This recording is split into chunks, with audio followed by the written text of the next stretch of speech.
Hey guys, I'm just in the shop today doing a few things. Saturday. Fall's coming, so I want to get this place tidied up so it's ready for next year.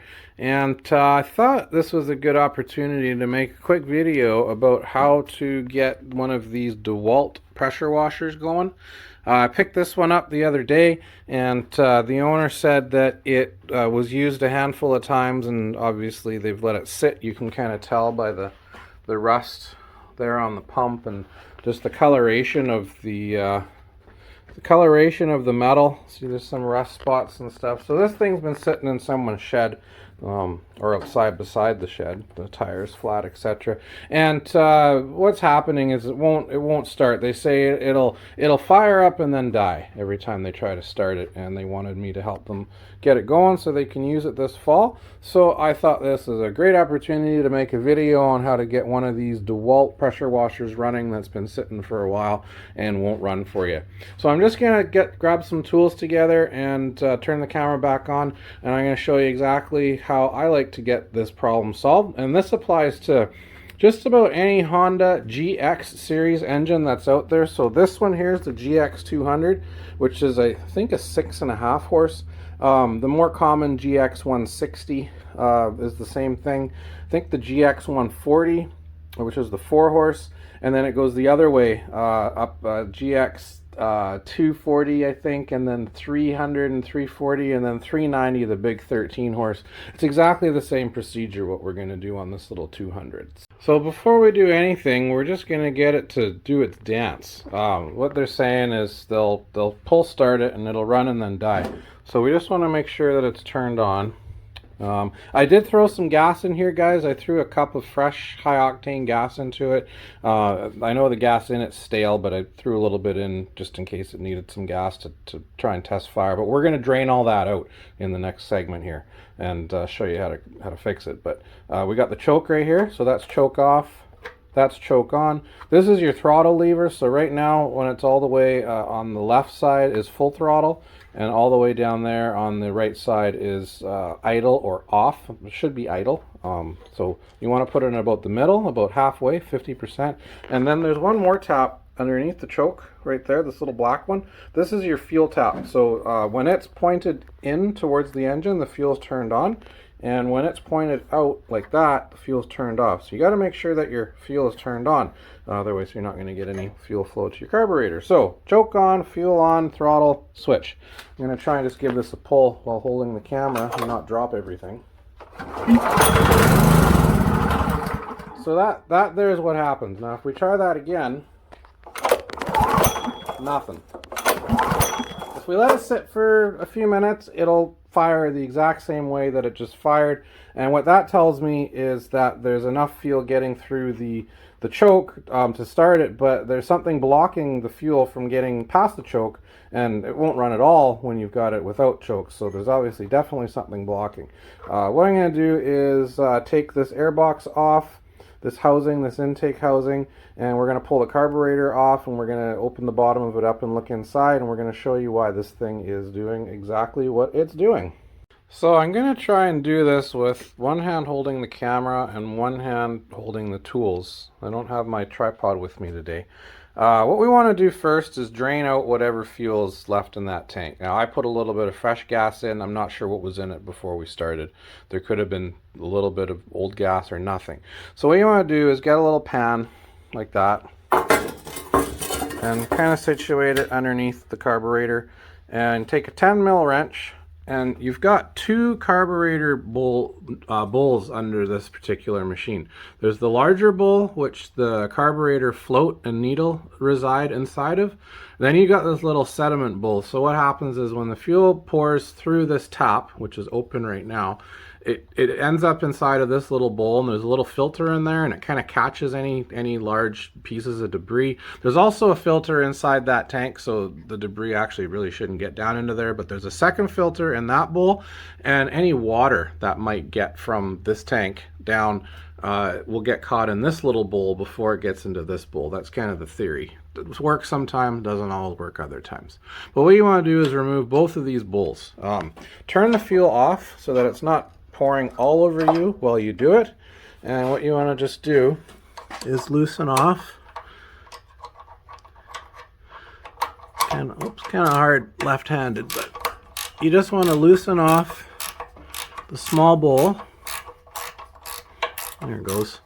And just kind of dump it and pour it into your collection device down below.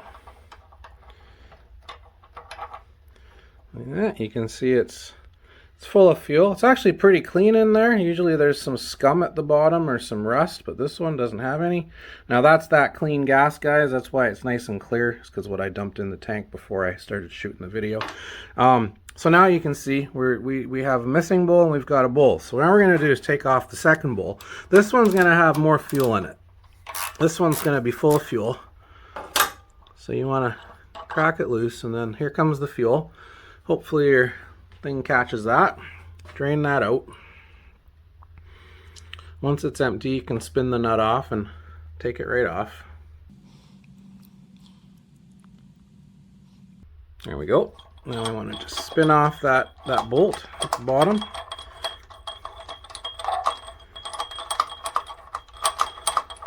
And there she comes. And try and take this off, keeping that bolt together so you don't lose a little gasket. There's a gasket between there. Look inside, and again, this one doesn't look too bad, but you can see the discoloration. That means there's been stale gas sitting in there. There's a little fleck of something, but really not that bad. Some of these you'll take off, guys, and it'll be completely full of stuff. It'll be full of muck and slime and green goo and scaling, and you might actually even sometimes have to replace these bowls. They get so bad. But this one, like I said, doesn't look so bad. So we're gonna throw it in there. We're gonna throw our other bowl in there so that we can clean it. Now you've got your needle and your float right there. There's your float, and your needle's inside of there, exposed. And what we're gonna do is we're gonna take these two carburetor nuts off, and one up top here, and one up top here, and we're going to pull this housing, and we're going to get this carburetor off of the side of the motor so that we can get up inside this jet, this pipe, this tube you see here, and we're going to take the jet that's inside of there out, and we're going to clean it, and we're going to show you why this thing's not running. So let's just take this air box off.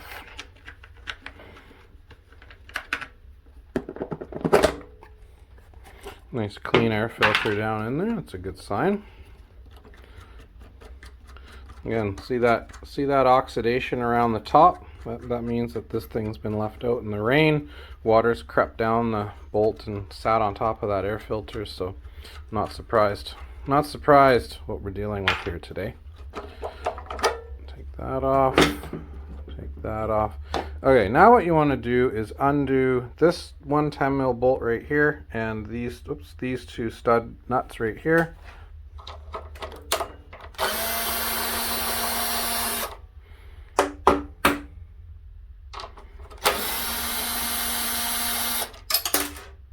Don't lose those. All right. 1, 2. Where did the third one go? We'll find it when we put it back together. Okay, so now if you just take these two, actually you don't want to move that one, because if you move that one, the fuel's going to start pouring out. If you take this, kind of center that lever up and give this a pull. Pull this little hose. This is your little PCV hose. Pull this out of the valve cover. Pull it back like that, and now our carburetor is exposed. There's a metal gasket on the front. Don't lose that. Make sure you remember to put that back on when you put it back together, and it has to go a certain way, so maybe take a picture with your phone of the direction so that we put it back on correctly. And here is our carburetor. You give this a little bit of a pull, it'll kind of pop off. It's caught by this fuel pipe right here, which runs to the tank. So you'll have to pop this fuel pipe off with a pair of pliers. Now when you do, fuel's going to come pouring out. So either drain this or get a bolt that you can stick into the hose when you pull it off to plug it. And then you got the connection to your governor and your anti-flutter spring. So what we're going to do is we're going to pop this hose off and plug the hole so we don't get fuel pouring out while we're working. Then we're going to slide this carburetor off, and we're going to take this rod off and this spring off, and then we'll have the carburetor in our hand. We'll take it over to the bench, we'll tidy up a spot, and we'll show you how to clean this bugger. Okay, so I've got a little cheater tool here. This is a set of fuel line pinchers, and what they do is they'll pinch the rubber hose together so that the fuel stops. You can just stick a bolt. Actually, you could probably stick that bolt that you took out of there into that fuel hose when you pop it off to keep it from running. But I've done this enough times. I've invested in a few of these little pinchers, and they work out good, guys. They save the day. So what you want to do is kind of carefully pop that hose, oops, off like that. Just like that. That's your choke lever. You can lift your choke lever off. It just sits on top on a little pin. And so now we've got our carburetor fuel line off. You can see the spigot there. If we pull this forward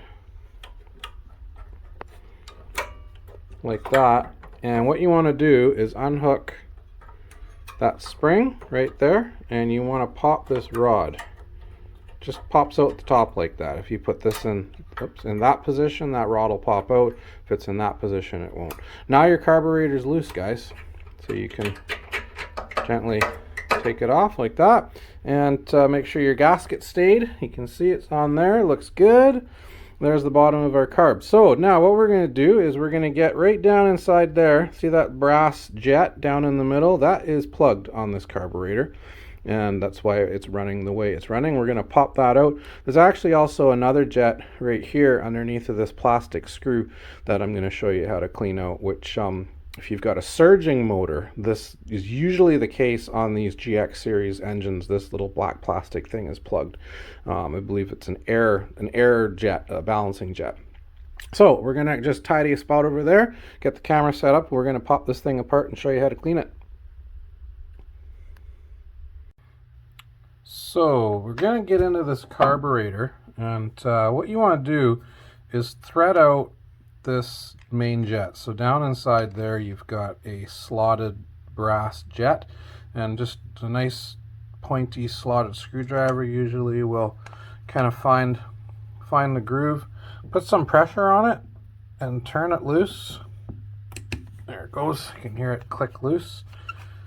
If you spin this guy out, it'll stop about a 1/4 inch from the end, and then you want to turn it over and tap it. Oh, there you go. Usually that doesn't happen, guys. Usually this tube here stays up inside. That's your emulsion tube, and you gotta knock it out or pick it out. What works well is if it gets stuck inside, take just a wood screw like that, and after you've pulled this jet out, this comes out relatively easily, and you need to pull this guy out. Just take this and thread it into the very end of that tube and pull the tube out.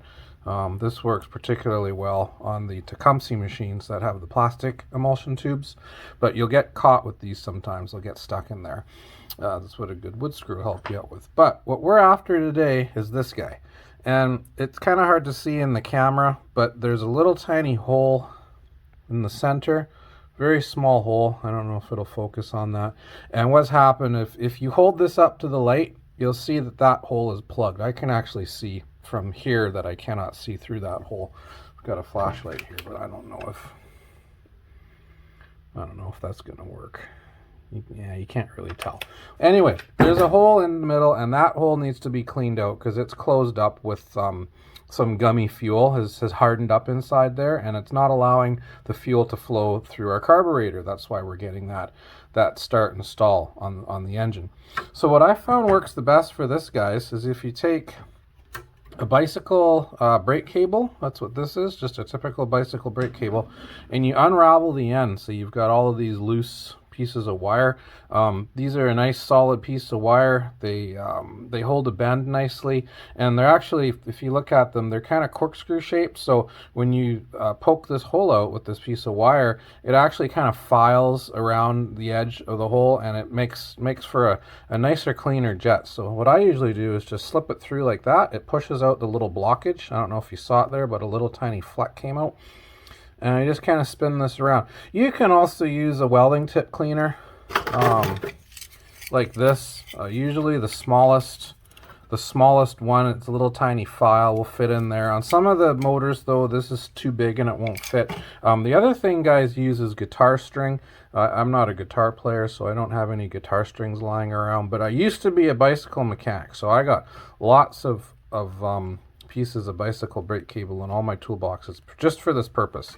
So now we've kind of poked out that hole, and again, I don't think you can see it, but maybe you can see that, but there's definitely a hole through that jet now, and that's where the fuel gets to travel through to get through that carburetor, through this emulsion tube and into the intake manifold. So I'm just going to take a little compressed air and some brake clean and just blow this out and dry this and make sure that it's nice and clean and not blocked.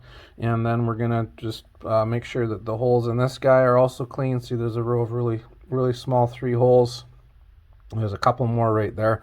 So I'm going to take this wire and just pass it through each of these holes and make sure there's nothing in there at all. Blow it out, clean it with brake clean, put it back together, and we're going to try throwing this carb back onto the motor and see if it runs any better than it did before.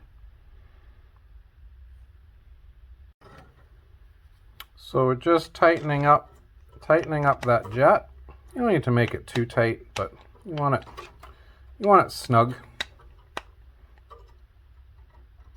You don't want it to vibrate out while it's in there. There's another feature on this carburetor which sometimes needs to be addressed. There's a plastic black jet right here underneath of the idle stop screw, and this has a small hole in the bottom of it that also sometimes requires you to pass the bicycle brake cable wire through. We're going to leave this for now. We're going to try running this just having cleaned the main jet. If it does surge when it's not under load, that's an indication that this is plugged, and we'll deal with that when it's back on the engine. We can spin this plastic low idle stop screw out and pull this jet out while this carb is installed on the motor. We don't need to do it right now. We're just going to skip that step. If your machine is surging, keep watching the video. I'll at the end of the video, I'll show you how to pop this out. Either way, whether or not we need to do it for this engine or not. So now I'm just going to reinstall the 2 fuel bowls. Make sure that your carburetor float pin is centered up and not hanging off too far to one side. There's an O-ring that goes around the inside of the sediment bowl, sits up inside. You just want to tighten that baby on there. And then you've got your carburetor float bowl. Now you want to install this so that the drain bolt is accessible. There's 2. This is the bolt that holds the bowl onto the carburetor, and this is the little drain to drain the fuel out of it when you need to. This sits on the motor this way, so this is the fuel top lever. So what you want to do is you want to make sure that this drain bolt is on the outside, not pointing towards the engine when you put it back together, either off to that side or off to that side, somewhere in there, so that you can drain that fuel out if you need to at the end of the season, and you hopefully won't run into this exact reason we're taking this all apart right now in the first place. So there you go. She's back together. We'll touch on that little jet a little later in the video. We're going to throw this back on the machine now and see if we've made any difference. Right, so I'm going to try and do this left-handed again. We've got our carburetor, and I've got my camera in my other hand. So what we want to do is just slip that on there. And so this governor rod just drops into that right there, like so. And then now I'm going to try and get this little anti-flutter spring. There's a little tiny hole right there. Drop it in like that. Just bend. Oops, we're just going to bend the end of that spring up a little bit so that it stays in, because you can see it's kind of straightened itself out a little. Oh, now we're going to have to try and do this without dropping the camera. There you go, like that. And then what I'm going to do is I'm just gonna squeeze the end of that spring so it's got a little more of a hook there. Now it can't come out. Alright, so the next bit you want to do is kind of gently slide this in, and at the same time you want to take this fuel hose and drop the fuel hose down onto your fuel spigot.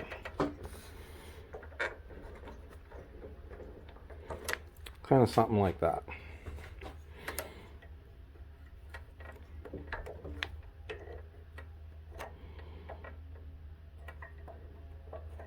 Maybe we'll pop this clamp down so that we can get this fuel hose. There you go. And then if we take, let's switch hands here, and we take this little fuel clamp,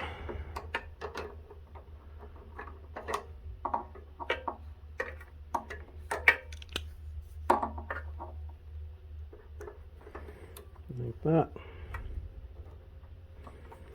We'll just push it right back up.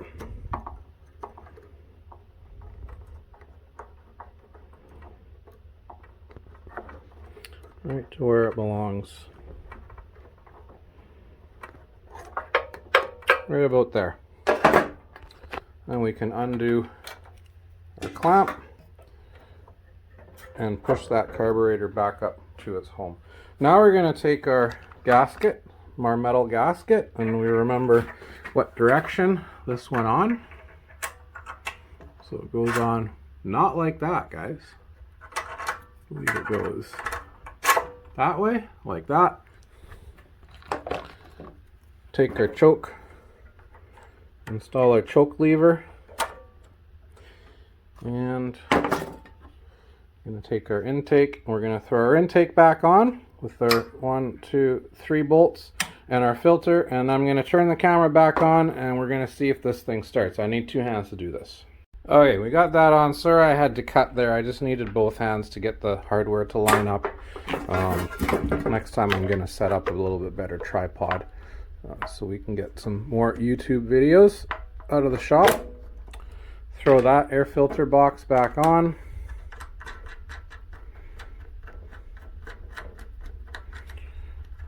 A little wing nut.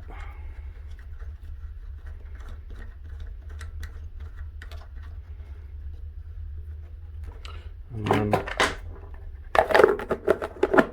top one. Alright, now we've still got a cup of gas in that tank. That's the fresh gas that I put in before I started all of this. We're going to leave that in there. We've cleaned out the bowl, we'll flush the line. What we're going to do is turn the fuel on right there, and the first thing we're going to do is make sure we're not leaking. You want to make sure that you got the bowls installed correctly, pressed up against their gaskets, and things are tight. You don't want it to be leaking while you're trying to start it. Nothing yet. Seems all right. So we're going to turn the choke on, which is all the way this way. We're going to put our throttle at half, so about 50%, and I think we have an on switch there. Let's just move these tools in case this thing decides to vibrate around a little bit. I'm going to give it a couple pulls without trying to drop the camera.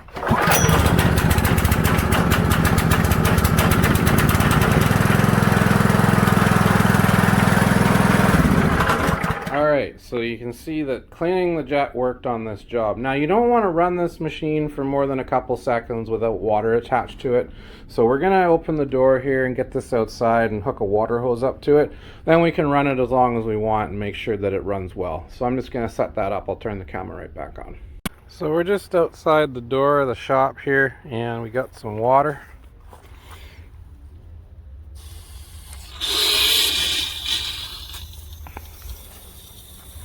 There we go.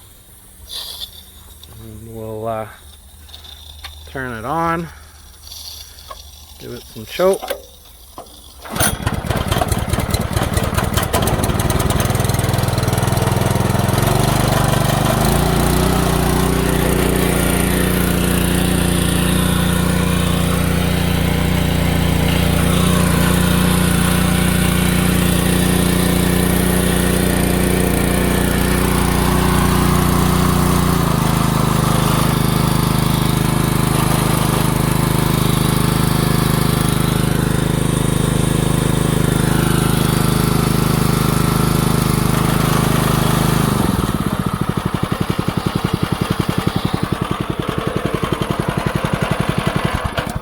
He's running real nice.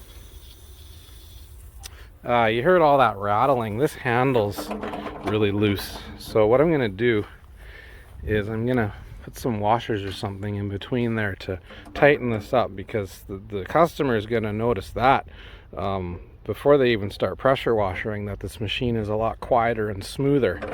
If we fix that, they're gonna love that. This thing's running great. I'm just gonna cut to a real quick clip to show you how to deal with a surging motor if you have one back in the shop. On this one, I'm gonna pull this out and show you what to do. Other than that, we're just gonna do an oil change on the pump, an oil change on the motor, give this thing a wash, fix that handle, and return it to a happy customer that's going to go pressure washing. So I just wanted to show you guys before I end the video, if this machine were to have had a bad surge to it when it was running, I was just going to show you how you can usually take care of that problem. If you look down in there, you can see there's this is your low idle speed throttle screw, adjustment screw, and underneath of it there's a little black plastic jet. And what you want to do is take this plastic adjuster out. All this does is pushes on the throttle plate, so that when you've got your throttle lever right there at the low right idle position, the machine doesn't stall. You just want to have this turned in far enough so that it doesn't stall. If we take that out of there, that exposes this little jet. And if we take a little screwdriver and we very gently pry at the edge of it, it'll pop up. And then usually you take a pair of needle nose pliers and you can pop that guy. Oops, just dropped it on the workbench. You can pop that guy out of there. There he is right there. And what'll happen is there's a little tiny hole in the end, just like that main jet I was showing you, and it will plug. It'll get a plug. So this one's fine. You could tell by the way the machine was running that this was working properly. But if it surges, what I would do is first pull this out before you do anything else, and take your bicycle brake cable, one strand, and very gently poke the little hole out that's in the end there. You can't see it. It's so small. Sometimes you can even have a hard time getting one of these to go through it. And it pokes through right into that hole there. You'll see it come in to that circular hole from this end. And as soon as you're through, you've kind of pushed out whatever's in there. That almost all the time fixes when these things have a surge to them. All right, that's the end of the video. Hit the subscribe button. I'm going to start making some more cool video stuffs coming up here, kind of getting back in the mood. And yeah, I'll talk to you in the next one. Thanks for watching.